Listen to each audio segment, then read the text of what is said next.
right, so in this week's lesson, we're going to talk about keeping it simple. You know that old acronym, Keep It Simple Stupid, or KISS. That's what this is all about. Just taking a lot of that stuff that gets confusing, you know, when we talk about scales and arpeggios, and they're important things to know, but there's another whole side of music and art, and that is the emotional side of it. And you know, how do you connect that way? And some of that stuff isn't so much of the science part, it's more of the art part. And so we're going to talk through that, and we're going to share some things, and we're going to break it down, actually break down everything that I played in the intro. I've got that lead part that we're going to use as the excuse to go through this material. If you'd like to learn the entire lead part, I've got it split across 2 videos, and this video will go through the first half of that. But if you'd like to learn the whole thing, as well as download the tablature and also access the MP3 jam track so that you can practice everything we're about to learn, you can get those things by going to activemelody.com, go to the weekly lessons page, and do a search for EP429. Okay, so this week I was kind of in a funky mood. I was a little bit melancholy, somewhat depressed maybe. I mean, I'm not usually like that. I'm very optimistic. But that's a hard thing when you're in that state of mind and you're trying to come up with lesson material, and you have to be enthusiastic because, you know, it shows on a camera. Like, people can tell when you're down. I mean, I've had comments in the past when I would be really tired, for example, and they can just sort of sense it. And so, anyway, I was trying to come up with something that I thought would be really good, and I just couldn't. Nothing was happening this week. But because of that state of mind, I started messing around with some chords. I played around with it a little bit, and I came up with something that sounded like this.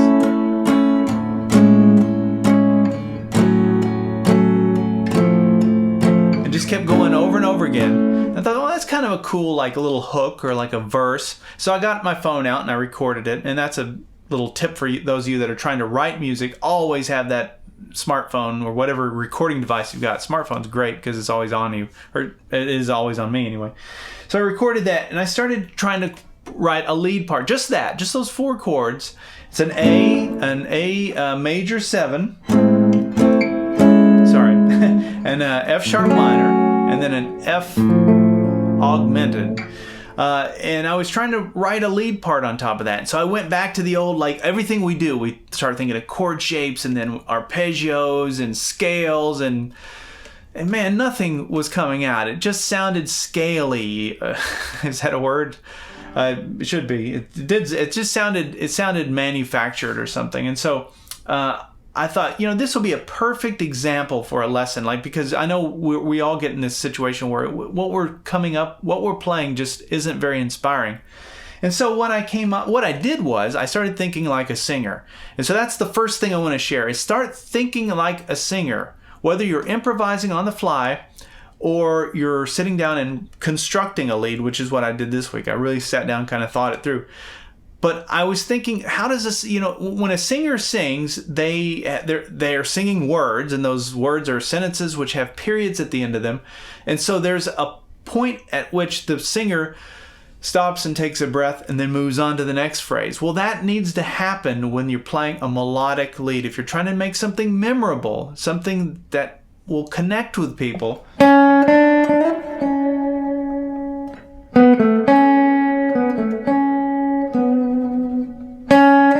So that's what I came up with, was just a little hook here. And we're going to talk through that first. And actually, I'll play along with the jam track here to put it all in context to make it make sense. But let's talk through that first. So while these chords are going on, you know, I started with scales and I started with all the other stuff, and it just didn't work. So this, let's look at the notes here. This is coming out of the A major scale. So we're playing in the key of A. But those of you that are pentatonic scale players, I know some of you are just really stuck in that, and that's okay. I was too for a long time. You just find your A major pentatonic scale, right? And then you have 2 extra notes. That one, and then that one. You add those 2 notes to your pentatonic scale, now you've got your A major scale. That makes it easier for some of you. Okay, so what we do, or what I did here, let's learn this first. We have 2nd fret, 2nd string. Then I come up to the 3rd fret. And then I did a slide. I didn't even pick that. I slid up to the 5th fret. And then back to the 2nd fret. So that's the first little kind of vocal phrase, I guess. And then I came down to the 4th fret, 3rd string, 2nd fret, 3rd string. So we have, and then while I'm playing that 2nd fret 3rd string, I come up here and hit the 2nd fret 2nd string, and then watch this, 4, 2, and then we go back, and that time I play the 2nd fret 2nd string with a hammer on to the 3rd fret, pull off, and then a hammer on again to the 4th fret 3rd string. So I only picked that once, but that's just a kind of a vocal quality. It's like what you'd do with a vocal run. So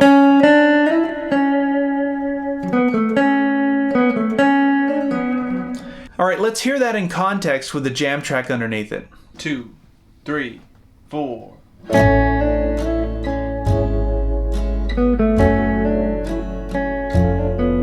So then I came back to that same phrase and went,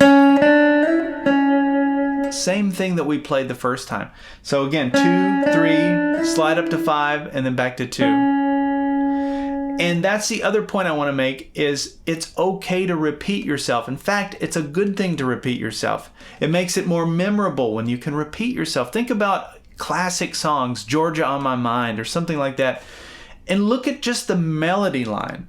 The simplicity of Georgia on My Mind, melody-wise, not vocals, not chords behind it, just the melody. It's so simple. It's like, it's shocking how simple it is, but there's a lot of repetition and simple. And so I'm just trying to tap into that when I'm playing leads like this.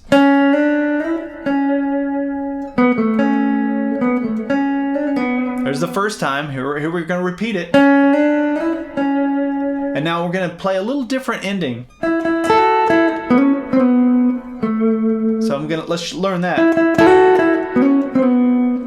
So now I'm coming up here to the 5th fret 2nd string, and I'm doing a hammer on to the 7th fret 2nd string. But while I play that, I'm going to go ahead and bar the first 2 strings here on the 5th fret. So you have that sound. Now let me just explain where I'm at. Now I'm thinking about major pentatonic scale pattern 2. So you have your major pentatonic scale pattern 1 down there, right? And we were obviously playing the major scale. But up here, you have this little major pentatonic scale, and it's also connected to your A chord shape. So since we're playing in the key of A, even though there was this movement through the A's, we were going A major 7, and all that stuff, I was still just thinking A major scale. So this is still A pentatonic scale. So after this, I do a hammer on between the 4th fret and the 6th fret on the 3rd string, and then watch this, kind of a reverse slide. I like the sound of this. I got that one from Guthrie Trapp. He's one of my heroes here in Nashville, and I've seen him do that. It's simple, and he does a lot, but I focus on like the little things. So anyway, that's a hammer on between the 4th fret and the 6th fret on the 3rd string, and then a quick slide from the 5th back to the 4th, and then down to the 2nd fret. Now some of you may walk away with this, and that's fine. You got what you came for, and that you have to think about these lessons that way. It's not always about getting everything. You got to walk away with little ideas. You go, okay, that's kind of clever, and I could use this in other things, even up here. Right? Anytime I've got like 2 notes like that, I can always do the hammer onto the one and then slide back into the one I started with. Anyway, just something to think about. Okay. Let's play that from the beginning now so you can hear all of this in context. 2, 3, 4.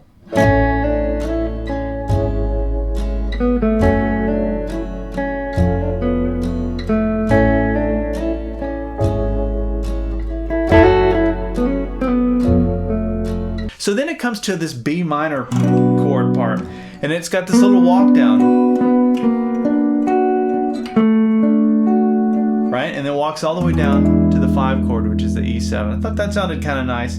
This would be like the 2 chord. So you have your 1 chord, which is an A, and then you have your B minor, which is a 2 chord. And by the way, this little walk down is in like everything. It's Time in a Bottle by Jim Croce. It's in Stairway to Heaven. I mean, it's in so many songs. You just take your minor chord and you just walk the bass line down, right? Anyway, but that's not what we played for the lead. I came down here and went.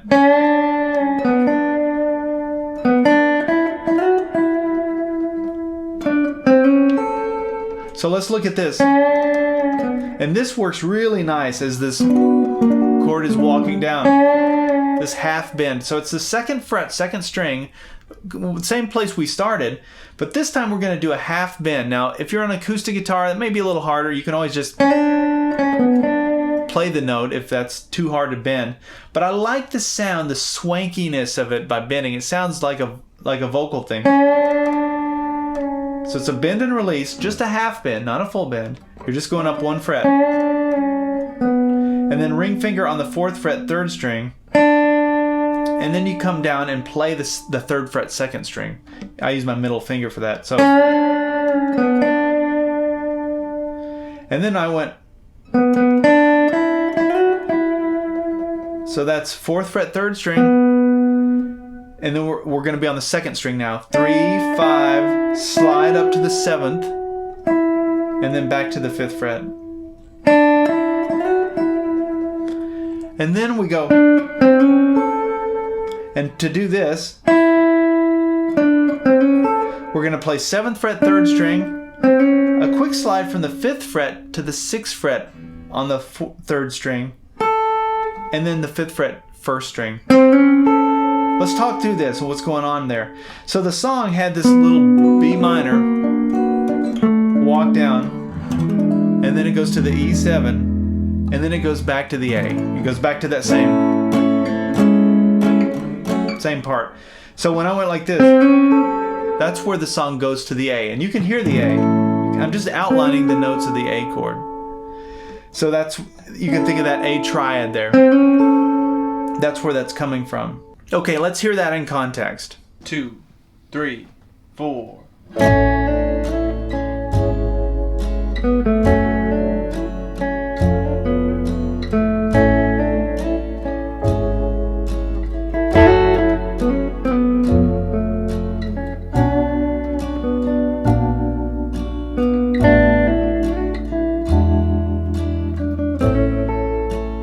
Okay, so after we're back to the A, then I came down just 1 fret to the 4th fret there on the 1st string. And I'm following this thing that's happening in the chord. There's your A chord, right? Your A major 7. And so I'm just tracing that with that 1st string. And then the next line goes like this.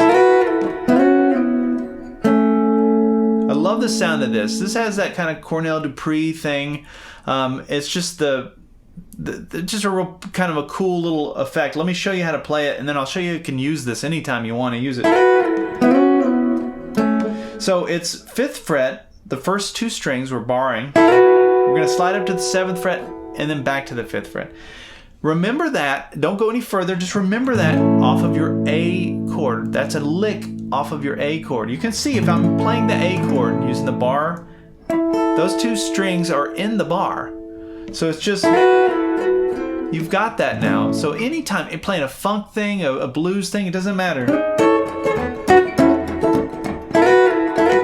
You've got this little thing you can do now within an A chord there.